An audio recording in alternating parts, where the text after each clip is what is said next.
All right, here with Coach Dooley. Coach, it's kind of been a continuing pattern. You guys have been down a big deficit, and you guys fight back. What do you see in your team that can maybe change that fact of getting down by so many? Well, it's really who we are right now, Tyler.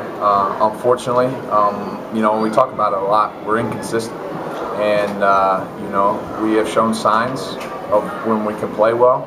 Okay, but we also have been on the other end where we show signs that we lose focus on both ends, and maybe stop competing as hard as we need to, and find ourselves down in those holes. So, we've talked about it a lot. We're maybe a young team or inexperienced team, but this far along, we've seen it enough. We've got to start changing that and come out and compete and play well for 40 minutes if you want to win any game in this league, let alone against a team like Evangel.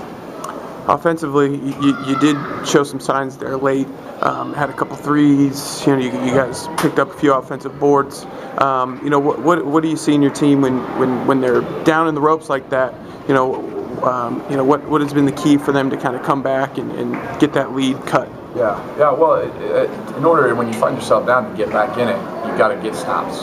You got to get stops on that end. And I thought our guys did a pretty good job. There were some balls there tonight when we're trying to get back, where we got our hands on, and we didn't come away with them, and giving them second, third opportunities. And you can't do that against a good team.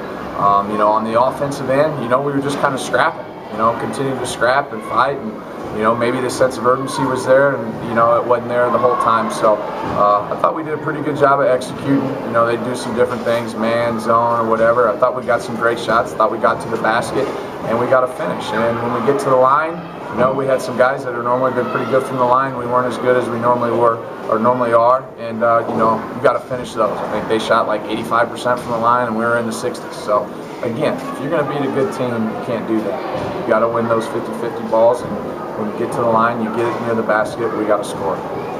Thanks, Coach. We'll talk to you next week. Thanks.